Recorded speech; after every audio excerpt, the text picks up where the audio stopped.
My name's David Rokos, and I'm a sound designer from Columbia College, Chicago. One of the projects that I really learned a lot on was The Trouble with Drum Feet. It was a movie that was shot silent, and we had to add sound effects in after it. And that I learned a ton on because I had to create the whole world. Especially, I learned a lot about closed sounds that make things really sound natural. So figuring out I had to do some Foley, and that's something I'd never done before. So figuring out how to do that, how to add some voice like ADR. You dropped your phone.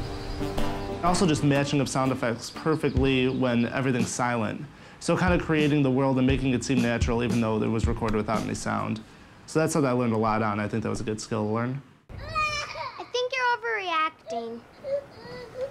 Brianna, if Daddy calls, tell him I went to the hospital and not I did one movie where there's this little girl had these burglars in her house, and it kind of could go either way. It could seem really dangerous or it could seem really lighthearted. So in order to make it more lighthearted, I brought in a lot of outside noises like people walking around cars, so the audience knows that she's pretty safe. Like if she had any trouble, she could just run out of the house and there's people right out there. After I graduate, I have a 3-month internship with Solid Line Media.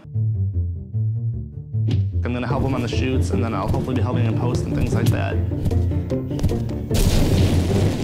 But from there, I'd really like to either do post in a production house, or I really love to work in the sound department on feature films. I think that's like what my ultimate goal is gonna be.